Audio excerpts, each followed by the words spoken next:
here's my first answer. People in the Bible didn't read their Bible every day. Si Sis Luz, may saksi ako. Si kapatid na Daniel, may saksi ako. Halos araw-araw ng buhay ko, nagbabasa ako ng Biblia. Eto na ngayon na resulta, yung alam ko, hindi mo alam. Yumaman dahil sa taong tinuturuan niya. Tapos sasabihin mo ngayon ang isang bagay kontra sa Biblia. Kung ako miyembro mo, iiwanan kita.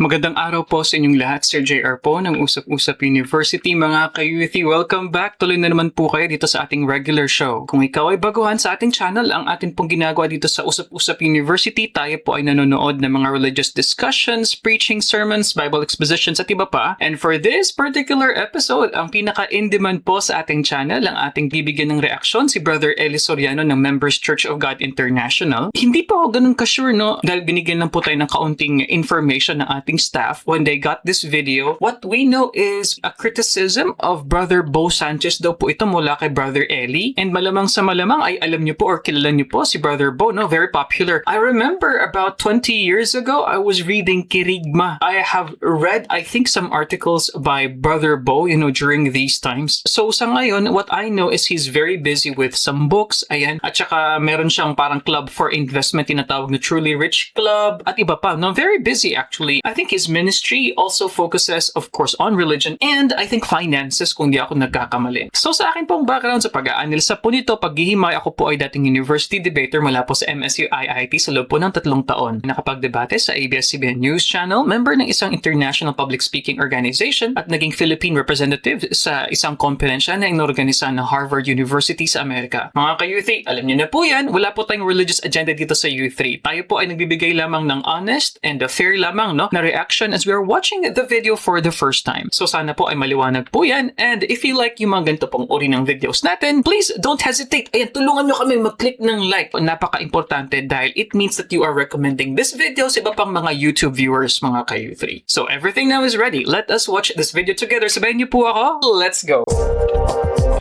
Daily Bible reading is 1,000% recommended, but it's not required to please God or to grow spiritually. Now, ask me, required? Why? Yun daw pagbabasa ng Bible is 1,000% recommended. That is exaggeration because 100% is the stakes. Okay. And complete percentage 100%. Kaya nga yung ginto, pag sinabing 99.99%, almost it pure. is almost pure.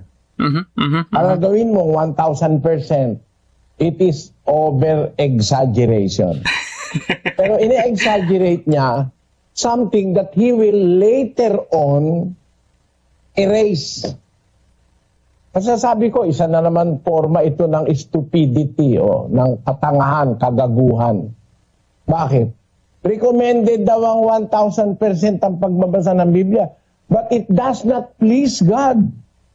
Imagine, isang mangangaral nagsasabing, ang pagbabasa ng Biblia hindi nakakatuwa sa Diyos, hindi nakakapagpalugod sa Diyos. Oops, before that, I have to mention this, mga ka-Youthy. Did you spot that? That's logical fallacy, coming from Brother Eli. So, yan ang fallacy ng either or. So, sinabi niya displeased. Walang nasabi pong ganun si Brother Bo. And as mentioned, yung either or fallacy or, yung bifurcation nga. Pag sinabi mo, for example, ng isang tao ay hindi gwapo, hindi maganda, it doesn't totally mean na siya ay automatically pangit. Yun po yung pag-simplify niyan, kumbaga, So, either or fallacy. Kasi sometimes, pwede naman po nasa gitna. Medyo sakto lang, no? 50-50. May itsura, pero hindi naman ganun kagwapo. Something like that. And if you also notice, Brother Eli said over-exaggeration. Not to be too nitpicky about this, pwede mong sabihin exaggeration lang. Kasi pag exaggeration, meron na pong concept doon ng over, above the regular. So, hindi na po kailangan lagyan ng over, sa word na exaggeration. Pero I'm curious about this. Paano nasabi ni Brother Eli na stupido? So, napaka-early pa lang. 2 minutes pa lang po tayo. So,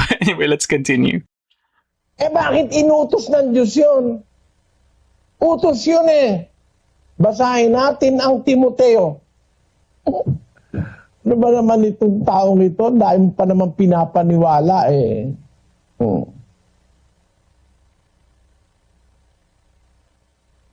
Awa-awa naman maniniwala na hindi raw recommended At hindi 1,000% recommended, pero hindi raw nakakalugod sa Diyos. It doesn't please God, sabi niya, no? O ulitin natin para lang maintindihan nyo. Should I read the Bible daily? Daily Bible reading is 1,000% recommended, but it's not required to please God Not or to grow required to spiritually. please God. It's not required to please God and to grow spiritually. Is that true? Mali. Mali yan, kaibigan. Sana magsisi ka, wag mo nang uulitin yan. Ngayon, kung gusto mo naman tutulan ako, diskusyon tayo. Hindi naman kita hinahamon, pero diskusyon na friendly, ano? Hindi raw required. Required nga yan eh. Of Ng Diyos course. eh. Gusto ng Diyos, binabasa mo ang kanyang salita, lalo na kung mangangaral ka eh. Ito sabi ng Diyos sa mangangaral. 4:13 ng unang Timoteo. Hanggang ako'y pumarian ay magsikap ka sa pagbasa, sa pangangaral, sa pagtuturo. Magsikap ka, sabi ng Diyos kay Timoteo, sa pagbabasa, sa pangangaral, sa pagtuturo. No? Magsikap ka riyan. Di recommended ang pagbabasa, hindi lang sa ministro, pati sa miyembro. Kolosas. Pakinggan niyong nakasulat sa 4:16. At pagkabasa ng sulat na ito sa inyo, ay ipabasa naman ninyo sa iglesia ng mga taga-Laodicea at basahin naman ninyo ang sulat na mula sa Laodicea. Recommended nga eh. Sabi ng salita ng Biblia. Pagkabasa ng sulat na ito sa inyo, ipabasa nyo sa mga taga-Laodicea. At basahin naman ninyo ang sulat sa Laodicea. Di ba pinapabasa? At kanino pinapabasa? At kanino magbabasa? At kanino pinapabasa? Basahin natin sa Efeso. Sa Thessalonica 5:27. Idinadaing ko sa inyo, alang-alang sa Panginoon, na basahin sa lahat ng mga kapatid ang sulat na ito. Sino yung required yan eh, basahin ang sulat na ito. At doon ka nga mag-grow spiritually. Sabi nitong ating kaibigan, it is not required to please God and to grow spiritually. Why will the Bible tell us to read when it doesn't please God? Do you mean it displeases God? Naiinis ba ang Diyos pag nagbabasa ka ng kanyang salita? It doesn't please Him.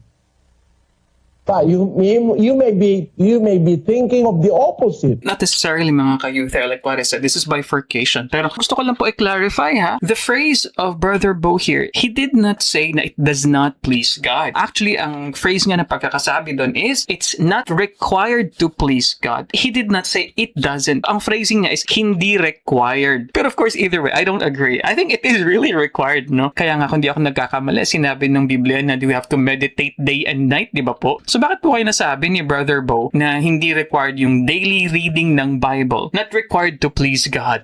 So I'm really curious kung ano yung context no ng seminar yata ito o preaching ba ito talaga sa isang congregation ni Brother Bo. So tingnan natin paano po yung magiging approach ni Brother Eli. Ano pa yung magiging biblical na references na gagamit dito ni Brother Eli in criticizing? It is not the way to grow spiritually. Pag bobo ka ba sa Biblia, are you going to grow spiritually? Can you prove to me na ang bobo sa Biblia will grow spiritually? Yeah. When the Bible tells us of spirituality, kasi sabi ng Panginoon Kristo, ang sa 63 ng Juan, kapatid na Daniel.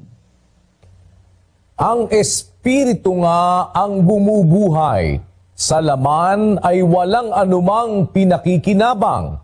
Ang mga salitang sinalita ko sa inyo ay pawang espiritu at pawang buhay. Nakita nyo? Yung espiritu, nalagay sa salita ng Diyos yun eh. para ikaw ay mabuo, mapuno ng Espiritu, dapat mapuno ka ng salita ng Diyos kasi every word of God represents a particular spirit from God. Ang Espiritu ang bumubuhay. Sa laman, walang pinakikinabang. Ang salitang sinalita ko sa inyo, pawang Espiritu at pawang buhay. Tapos sasabihin mo, hindi required na magbasa. Required nga yung ministro magbasa. Pati sa mga miyembro, pinapabasa yan. Bakit? To grow spiritually. Basahin natin ang ikalawang Timoteo 3, versikulo 15 hanggang 17. You will grow spiritually by reading the Bible. Let us read. Basahin natin, kapatid na Daniel.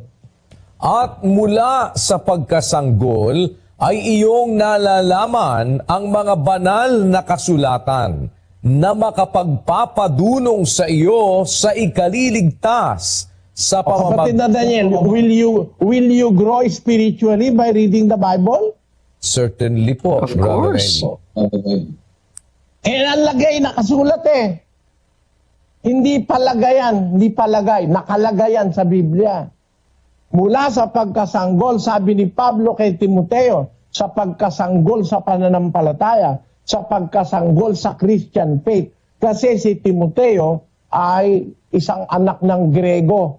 Hindi bihasa sa Biblia ang mga Grego nung araw, mga Hudyong nauna.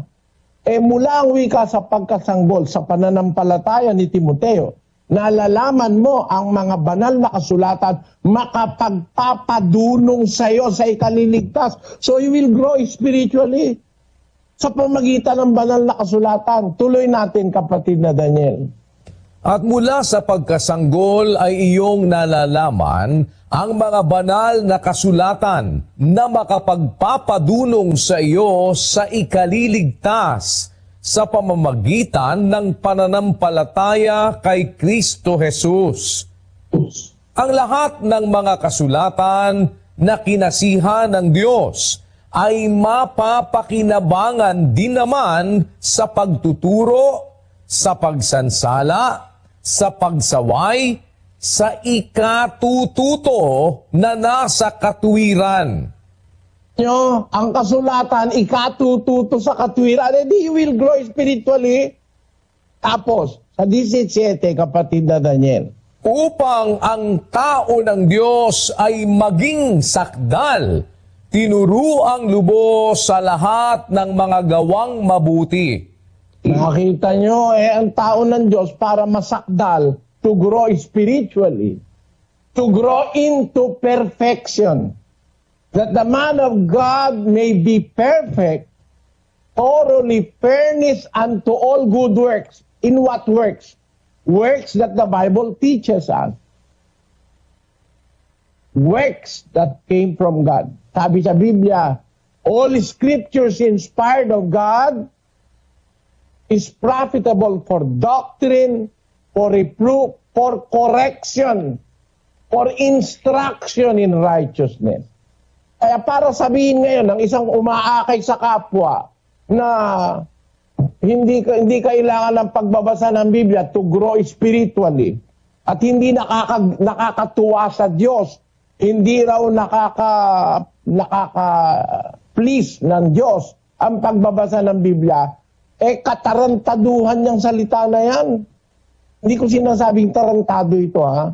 Ang sinasabi ko, yung sinasabi niya, katarantaduhan yon. Na hindi natutuwa ang Diyos pag nagbabasa ka ng Biblia. Utos nga niya yun sa mga ngaral magbasa. Ano ang sabi ng Diyos sa mga nagbabasa at umuunawa sa Biblia? Apokalipsis 1:3.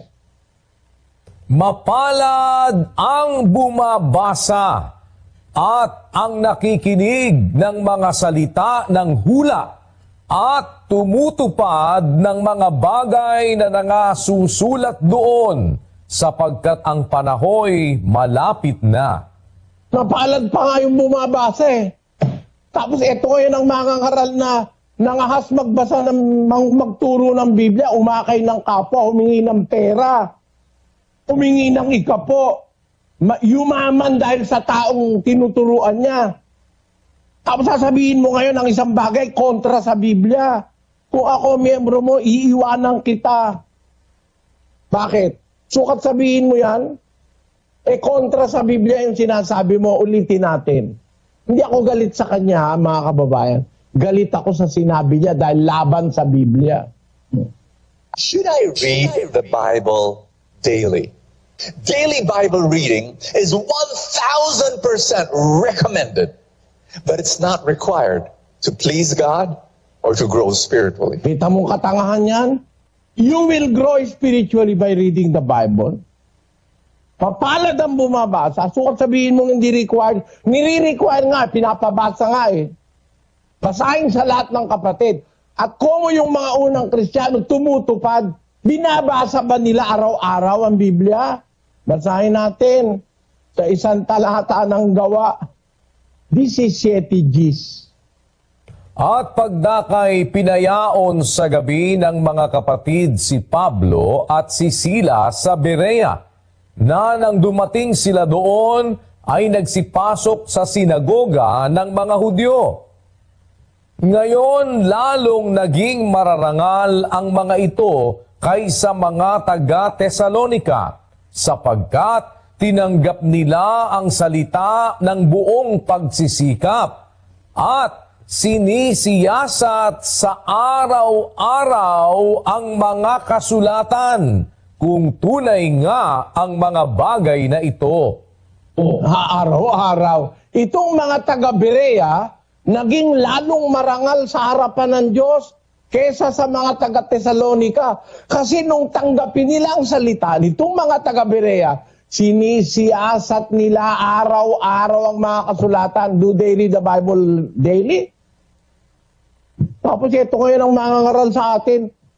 Tapang naman ang ano nito. Ang tapang naman ang lakas naman ang loob nitong magsabi na hindi raw nakakalugod sa Diyos ang pagbabasa ng Biblia at hindi raw nire-require. Nako kapatid, kung kaharap ako nung sabihin mo yan, mapapahiya ka sa harap ng miyembro mo, tatanungin lang kita, saan mo binasa yon? Ano batayan mo na hindi nakakalugod sa Diyos ang pagbabasa ng Biblia at hindi nire-require? Bakit ang mga unang Kristiyano ini-require na magbasa at bumasa? Bakit? Ibig sabihin, magkaiba na ba Kristiyano ngayon sa kanong una? Hindi ba ang sinusunod nila noon si Kristo? Ikaw, sino susundin? Ikaw na. Tingnan natin ang kanyang dahilan. Bakit daw hindi required ang pagbabasa ng Biblia at hindi raw nakakalugod sa Diyos? Tuloy natin. Is God or to grow spiritually? Now, ask me, why? You want to know? Here's my first answer.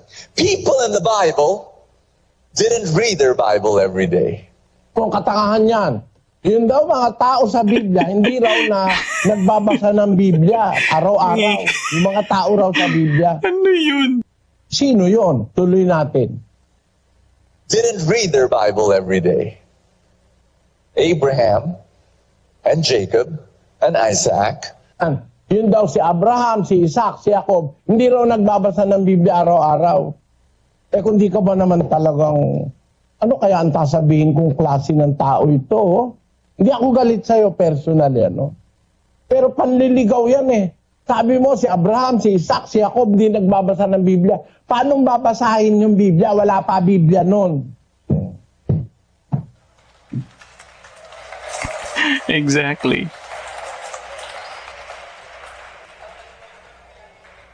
Bakit wala pa Biblia noon? Kasi nakikipag-usap ang Diyos sa kanila sa pamamagitan ng mga anghel at ng mga kasangkapan ng Diyos. Nakikipag-usap ang Diyos sa kanila. Nalalaman nila ang kalooban ng Diyos. Magitan ng mga mensahe, dinadala ng anghel. Kinakausap si Abraham ng anghel, kinakausap si Isaac, kinakausap si Jacob. At ang Biblia po, nasulat lang ng kaapu-apuhan ni Abraham. Ang unang-unang nagsulat ng unang aklat sa Biblia, si Moises. Kaapu-apuhan na ni Abraham yon. 500 taon nang pagkatapos ni Abraham, mahigit na 500 taon na bago lumabas si Moises. Kaya nung panahon ni Abraham, wala pa Biblia. Kasi ang unang aklat ng Biblia, ang Henesis at Deuteronomio, Yung 5 na yon, na sinasabi 5, pero dati isa lang yun eh. Yung 5 na yon, isinulat yon, mahigit sa 500 taon pagkamatay ni Abraham. Doon pa lang nasulat ang unang aklat sa Biblia. Paano mo ngayon sasabihin, yun ikaw mga unang tao, hindi ka nagbabasa ng Biblia. Paano babasahin? Wala pa nga eh. At hindi pa kailangan ng Biblia, no? Kasi ang Diyos nakikipag-usap sa pamamagitan ng anghel sa mga taong kagaya ni Abraham, ni Isaac at ni Jacob. May Tingnan nyo ngayon ito. Magtuturo ka sa libu-libong tao, papalakpakan ka at paniniwalaan ka. Mali ang sinasabi mo, kakahiya naman talaga ito. Mga kapatid. Nare-realize nyo ba, mga kaibigan, mga kapatid, mga bisita, ang ibig kong sabihin? Na ang Biblia talaga, hindi kilala ng marami. Maraming nagtuturo ng kontra sa Biblia. Isa na ito.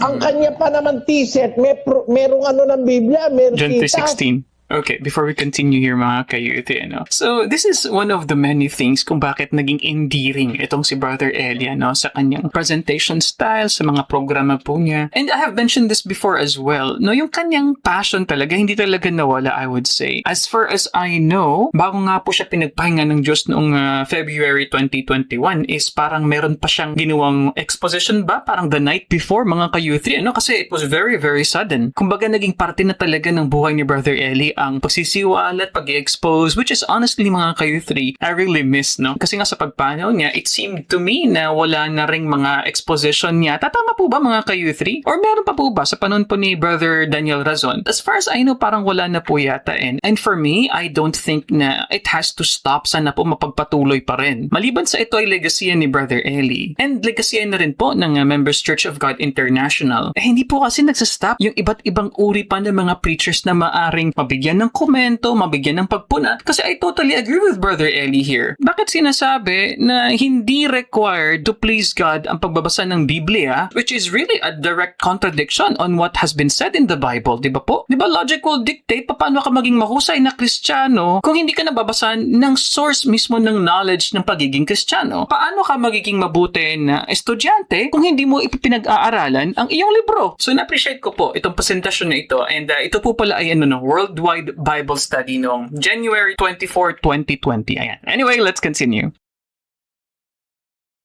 Ito yung mga pakunwari, hindi naintindihan yung Biblia ang daladala niya. Hindi raw required, hindi raw nakakalugod sa Diyos. Kasi daw, yung mga unang tao raw, hindi raw nagbasa ng Biblia. Ang liwa-liwanag, paano babasahin? Hindi pa nga nakasulat ang Biblia noon. Wala akong masama, hindi ako galit dito sa taong ito, Alaban lang ako nung pinagsasabi niya. Naawa ako sa mga miyembro lalo na yung pumapalakpak sa kanya Alam na alam ko, mali ang sinasabi niya Eto, tuloy natin mula dun sa kanyang huling sinabi, kapatid na technician. First answer. People in the Bible didn't read their Bible every day. Abraham and Jacob and Isaac and Isaiah and Jeremiah and Jesus and the apostles, they did not read their Bibles every day. Yan. Ako, tinan mo. Hindi raw na binabasa ang Biblia ng mga ni Kristo, mga apostol, at saka ang mga propeta. Hindi raw binabasa every day. Sino nagsabi sa'yo? Buhay ka na ba nun? In the first place, bata ka pa. Siguro marami ka pang kakainin bigas, sabi ni Erap. Para hatulan mong hindi nila binabasa araw-araw ang Biblia, bakit? Meron na ba silang cellphone noon? Tayo ngayon may cellphone. Such an interesting device. Wala yatang tao ngayon na hindi humahawak ng cellphone araw-araw Minu-minuto nga At oras-oras hawak ang cellphone Dahil interesado tayo sa cellphone. Wala naman cellphone nung araw. Ang interes ng mga tao ng Diyos noon, yung salita ng Diyos.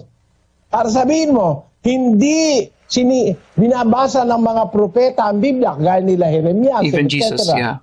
Sino nagsabi sa'yo? Yung propeta na nga siya, binabasa niya pa yung kapwa niya propeta eh. No? Basahin natin sa Daniel 9:1 ng Daniel.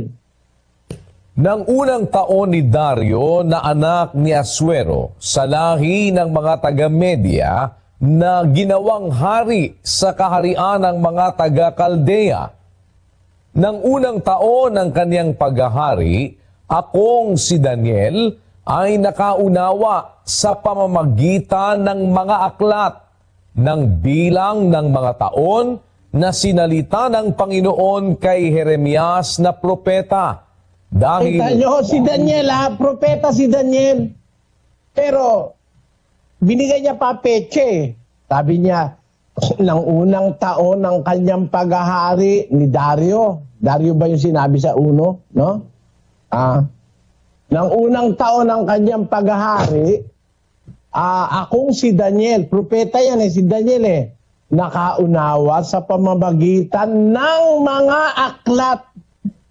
Pinabasa niya mga aklat ng bilang ng mga taon na sinalita ng Panginoon kay Jeremias na propeta.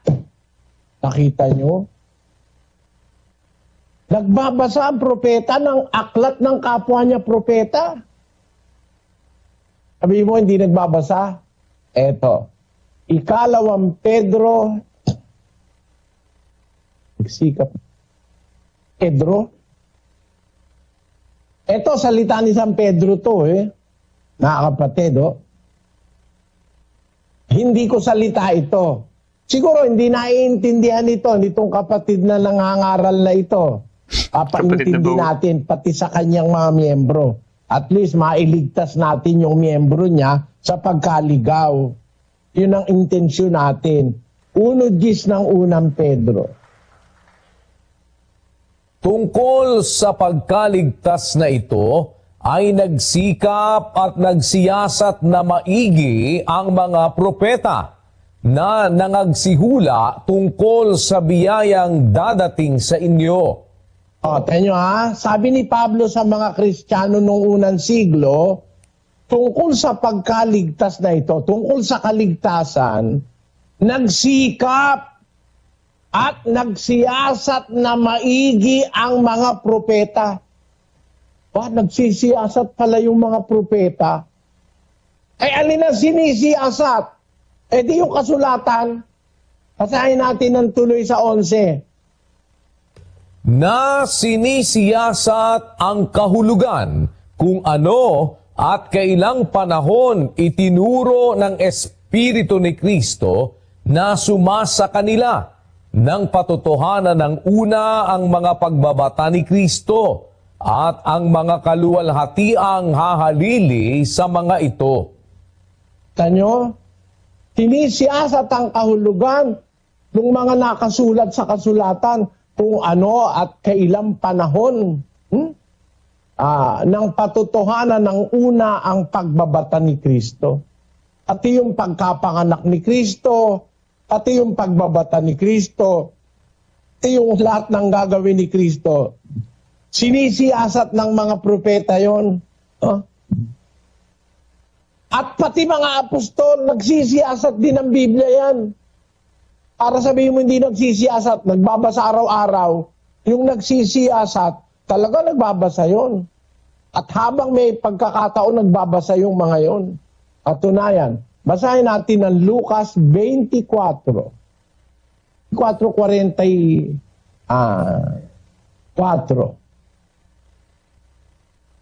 At sinabi niya sa kanila, ito ang aking mga salitang sinabi ko sa inyo, nang ako'y sumasa inyo pa, na kinakailangang matupad ang lahat ng mga bagay na nangasusulat tungkol sa akin sa kautusan ni Moises at sa mga propeta at sa mga awit.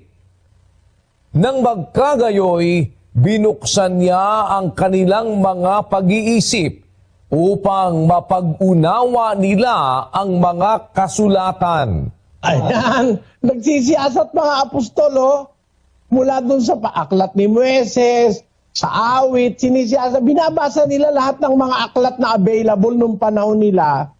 At ang ginawa ng Panginoon, binuksan niya ang kanilang pag-iisip para maunawa nila ang kasulatan.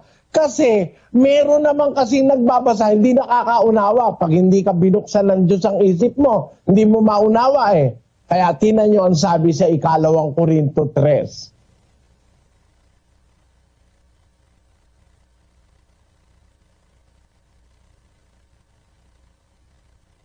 14.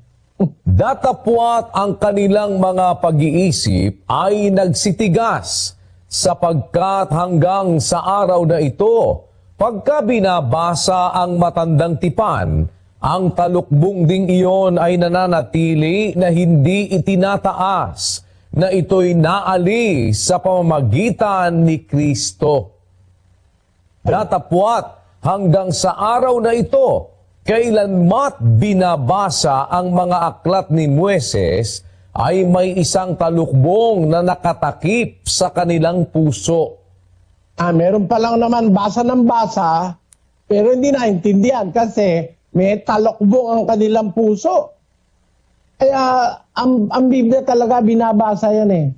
Hindi lang ng mga propeta, hindi lang ng mga apostol, pati yung mga taong hindi nakakaunawa, bumabasa rin eh.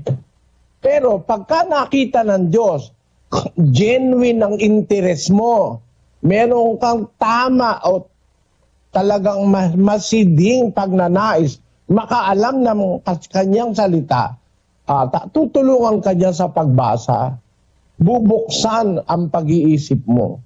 Ito nga ito nga isang tao nagbabasa, hindi lang siguro araw-araw ito Lahat ng pagkakataon, nagbabasa siya Basahin natin sa isang talata ng Gawa, Kapitulo 8. Ito ang sinasabi ng ulat ni San Lucas. 8:26. Datapwat nagsalita kay Felipe ang isang anghel ng Panginoon na nagsasabi, "Magtindig ka at ikaw ay pumaroon sa dakong timugan, sa daang palusong mula sa Jerusalem hanggang sa Gaza, na ito'y ilang." At siya'y nagtindig at yumaon, at narito ang isang lalaking taga-Ethiopia, isang bating na may dakilang kapamahalaan na sakop ni Candace, reyna ng mga Etiope, na siyang namamahala ng lahat niyang kayamanan. At siya'y naparoon sa Jerusalem upang sumamba. At siya'y pabalik at nakaupo sa kanyang karo at binabasa ang propeta Isaias. Nakita nyo itong bating, matatakotin sa Diyos ito. Meron siyang, malaki ang tungkulin niya kasi katiwala siya. Mayordoma siya ni Candace, reyna ng mga Etiope. Napakayaman ito. So dito po sa parte na ito ng video, so makikita po natin ang further kumbaga na substantiation ni Brother Eli as to the idea na we really need to read our Bibles, no? Kaya even the biblical figures, a prophet reading another prophet's writing, and please correct me if I'm wrong mga kayuti, dahil sinabi po kanina ni Brother Bo na even si Jesus Christ daw ay hindi daw nagbabasa ng Biblia. I think he did, especially, of course, obviously wala pa pong New Testament, no? Wala pang bagong tipan nung panahon na yon. Pero the Old Testament has already been there, di ba po? And may mga translations na po, I believe that are understandable, no, sa mga tao at lipunan sa panahon ni Jesus Christ. I think it was mentioned, sa Luke, if I'm not mistaken. So as mentioned, dahil hindi pa natin napapanood yung video ni Brother Bo ng kabuuan, no, yung full, kung ano yung konteksto talaga. Pero gusto kong malaman, bakit niya sinabi na hindi required? And supposing na tama siya, na yung mga biblical figures ngayon, totally na hindi talaga nakapagbasa even ng Old Testament, ng New Testament. Pero more like exception to the rule yan, mga kayute, di ba po? Why would he assert something that is or should be just an exception to the rule as the main rule, mga kayo 3? So excited pa po ako ano pa yung mga mga argumento dito ni Brother Eli. And before I forget, I think si Brother Bo is not a minister, hindi siya pari, but he's a preacher, no? Mga ka-youth3. Because what I know is meron siyang ministry, Life of Jesus Family, kung di ako nagkakamali. Nung siya pumunta sa Jerusalem para sumamba sa Jerusalem, babalik na siya sa Ethiopia, nakaupo siya sa kanyang karo, no? Binabasa ang propeta Isaias. Kaya ang ugali ng mga taong sa Diyos nung araw, magbasa ng magbasa eh. Kasi wala naman silang libangan, wala naman telebisyon. Eh dapat nga kahit may telebisyon ngayon, ang Biblia basahin mo eh.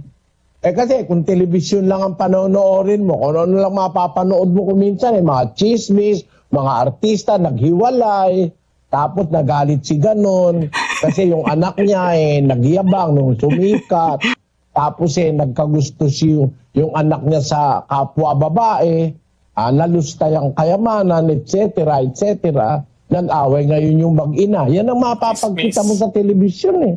Ano pakikinabangan mo ron? Eh nung panahon na ibalik mo, 2,000, 3,000 taon ang nakakaraan. Wala naman radyo, wala naman telebisyon. Ang libangan nila noon, makipag-communicate sa Diyos. Kaya, araw-araw, nagsusiyasat sila ng Biblia. Para ngayon, sabihin itong kaibigan nating ito, ewan ko ba kung sino nagsugo rito, na Katoliko ba yan? Born again. Kahiya naman, mga born again. Si Brother Huwag Bo kayong is maniniwala Catholic. sa ganyan sinasabi, wala sa Biblia. Hindi raw nakakalugod sa Diyos ang pagbabasa ng Biblia at hindi raw nakakatulong para ikaw ay umunlad sa espiritualidad. Mali yan, sigurado, kontra sa Biblia sinasabi niyan. Pero meron pa ba tayong pwedeng ipakita?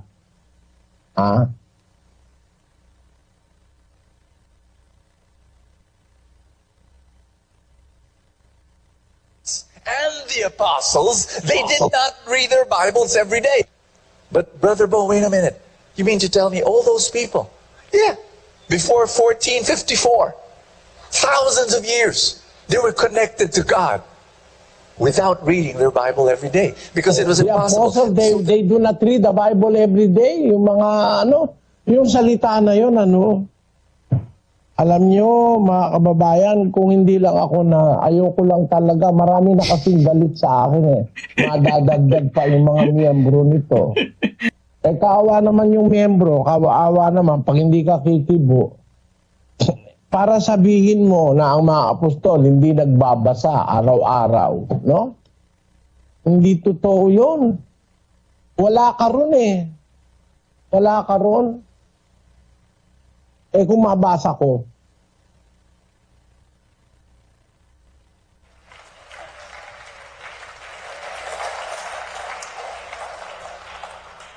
wala rin ako ron. Gaya ng wala ka ron. Pero wag mong hatulan na hindi sila nagbabasa araw-araw. Bakit? Pagka kasi tinanggap ko yon, lalabas ba? Mas maano pa ako sa mga apostol? Eh ako kasi araw-araw nagbabasa ako ng Biblia eh. O hindi ba ngayon lang nagbabasa ako Sis Luz eh. Mula nung makilala mo ako, Sis Luz. Opo, Brad Eli. Tigil na ba ako sa pagbabasa sa Biblia? Ano po, Brad Eli?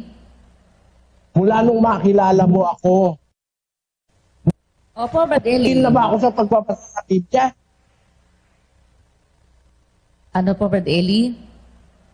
Mula nung makilala mo ako, nung may uhog ka pa. Opo, Brad Eli. Talaga pong wala Tigil na ba ako sa pagbabasa sa Biblia? Ilang taon na ba kitang kasama?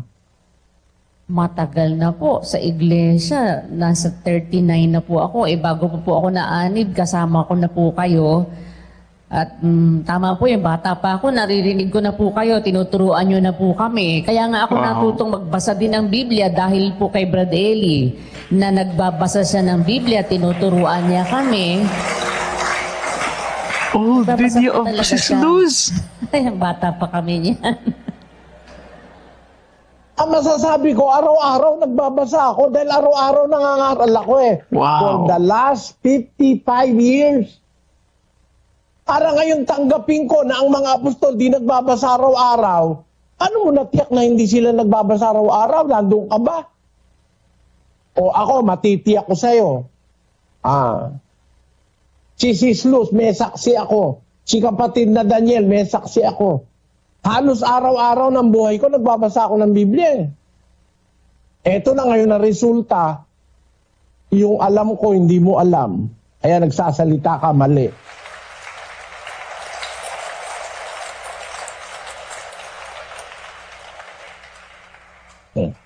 Hindi ako galit sa kanya. Naawa lang ko sa mga miyembro niya. Imbis na i-encourage niyang magbasa ng Biblia gaya ni Pablo, para bang dinidiscourage mo pa na hindi naman makakalugod sa Diyos yan. Sabihin mo na lang, mag-cellphone na lang kayo, malulugod ang Diyos sa inyo. Baka yun ang gusto mong sabihin. Kesa magbasa ng Biblia, mag-cellphone na lang. Mali yan, kapatid. Dapat encourage mo ang tao kung nagbasa ng Biblia. Kasi araw-araw nagbabasa ng cellphone eh. Meron mong napapagkita mo sa cellphone kung ano-ano lang mga katarantaduhan ng marami dyan eh. No? Di encourage mo ang tao magbasa ng Biblia, di ba? Mas maganda, masusumpungan mo ang aral. At yan ang ating pag-aaralan. Bakit kapaki-pakinabang ang pagbabasa ng Biblia? Ano makikita mo sa Biblia? Are you going to grow spiritually? Ano? Makikinabang ka ba sa pagbabasa ng Biblia? Alin sa Biblia ang babasahin mo? Ano ang salita ng Diyos sa Biblia? Yan ang ating susunod na Bible study. Kasi, meron nga hindi nakakaintindi nung babasahin niya. Kaya siguro, kung ano-ano pinagsasabi, kagaya niyan, sabihin mo ba namang ang mga apostol hindi nagbabasa ng Biblia araw-araw? Paano mo natiyak yun? Na hindi sila nagbabasa ng Biblia araw-araw. Inatasan sila ng Diyos na ang lahat ng kasulatan mapapakinabangan sa pagtuturo, sa pagsansala, sa pagsaway. Of correction. Ang tao ng Diyos upang maging sakdal, tinuro ang lubos sa lahat ng gawang mabuti na nanggaling sa kasulatan. Kaya nga, ang sabi, mula sa pagkasanggol, iyong nalalaman ang banal na kasulatan, nakakapagpadunong sa iyo. Kaya ang mga apostol nagbabasa. Si Kristo nagbabasa rin. There you go. Sabihin mo hindi nagbabasa si Kristo. Basahin natin ang 4:16 ng Juan, ng Lucas. Look. Yep. At siya'y napasa Nazaret na kanyang nilakhan, at ayon sa kanyang kaugalian, siya'y pumasok sa sinagoga ng araw ng Sabat at nagtindig upang bumasa. Yan. Tamo, kaugalian na ni Kristo, pumunta sa sinagoga para bumasa. Kasi noon ang Biblia ay nasa mga sinagoga iniingatan. Wala namang maraming Biblia, no? Nasa bahay-bahay meron ka makikita. Mahirap nun ang mag-produce ng Biblia kasi sulat kamay lang, walang imprenta nun eh. Kaya ang karamihan sa Biblia, nasa sinagoga, may tagapag-ingat. No? Ang ginagawa ng Panginoon Kristo, pupunta siya sa sinagoga para magbasa, binabasahan niya yung mga tao. Tapos, tuloy. At ibinigay sa kanya ang aklat ng propeta Isaias, at binuklat niya ang aklat na nasumpungan niya ang dakong kinasusulatan. Binigay sa kanya aklat. Binuksan niya. At kanyang binasa yung dakong kinasusulatan ukol sa hula sa kanya. Nung matapos siyang magbasa at magpaliwanag, anong nangyari sa 19? Sa 20. At binalumbon niya ang aklat at isinauli sa naglilingkod at naupo. At ang mga mata ng lahat ng nangasa sinagoga ay nangakatitig sa kanya. At pagkabasa niya, binalumbon niya uli kasi yung aklat noon, hindi naman gaya na aklat ngayon eh. Noon binabalumbon, kaya nga scroll eh. Sinoli sa naglilingkod at naupo. Ibig sabihin, nung araw, mga kapatid, ang Panginoon Kristo nagbabasa ng Biblia. Kaya nga, kabisado niya Biblia, si Kristo. Basahin natin. Sa isang talata ng Biblia, kaya lang kailangan talaga nagbabasa ka eh. Ito yung hindi nagbabasa, hindi niya alam yung binabasa ko. Kasi kung itong binabasa ko, alam niya, di niya sasabihin yun eh. No? Si Kristo yung nagbabasa eh. Mateo 19, versikulo 4. At siya'y sumagot at sinabi, hindi ba ganinyo nabasa na ang lumalang sa kanila buhat sa pasimula ay sila'y nilalang niya na lalaki at babae? Yung ba nabasa na ang lumalang sa kanila? Dapat magbasa ka talaga. Sinasabi ni Kristo, hindi yung ba nabasa? Nakasulat yan eh. Binasa ko na nga yan eh. Hindi ba nabasa na lumalang sa kanila, buhat sa pasimula, sila'y nilalang na lalaki at babae at sinabi, dahil dito iwan ng lalaki ang kanyang ama't ina at makikisama sa kanyang asawa at ang dalawa magiging isang laman. Kaya nga hindi na sila dalawa. Tamo, binasa ni Kristo. Ano yung kasulatan? Kabisado niya eh. Sinabi niya, hindi na sila dalawa, kundi isang laman. Ang pinapagsama nga ng Diyos ay huwag papaghiwalay ng tao. Nako, nakipagdiskusyon ng mga Hudyo. Sinabi niya sa kanila, sinabi nila sa kanya, bakit ipinag-utos ni Moises magbigay ng kasulatan sa paghihiwalay at iiwalay ang babae? Sinabi niya sa kanila, dahil sa katigasan ng inyong puso, pinaubaya sa inyo ni Moises, iwalayan ninyo ang inyong asawa, datapat sa pasimula, buhat ng pasimula ay hindi gayon, sabi niya. Ano? Ang lahat ng pangangatwiran ni Kristo galing sa kasulatan. Kasi, kabisado niya, nung tuksuin siya ng dyablo, ang ginagamit niya, nasusulat, sabi niya sa dyablo. Nasusulat, nasusulat, nasusulat. Lahat ng isagot niya sa dyablo, kasulatan. Tapos ito ngayon, mangangaral na millennial. Hindi kailangan na... Hindi required ng Diyos ang magbasa at hindi nakakalugod sa Diyos ang magbasa. Hindi nakaka-grow spiritually magbasa. Lahat ng salitang yan, kasinungalingan yan. Yep, ng wrong. isang taong walang unawa sa Biblia. Okay, mga ka-youthy, so dyan po nagtatapos ang ating episode ngayon. Ayan, so very direct, very clear, very easy to follow dahil syempre meron snippet lang ng video ni Brother Bo Sanchez at ito ay ang pagpupuna. Dahil nga naman, very outrageous yung statement, no? I have to agree with Brother Eli here. Bakit sasabihin niya na hindi ito required to please God? Yung contradiction, even yung kanyang statement in saying that this is 1,000% recommended, but it is not required.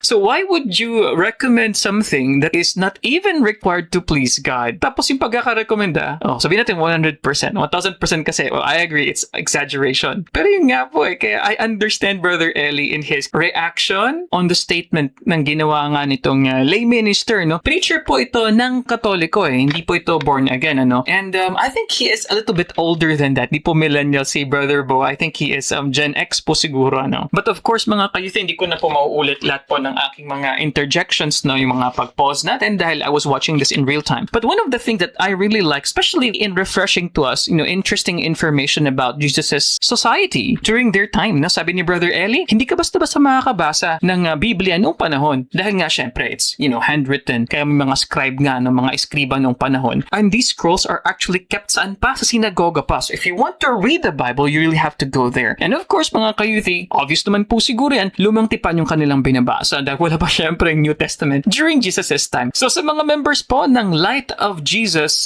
family, ayun yung group ni Brother Bo, ano pong masasabi niyo sa episode na ito?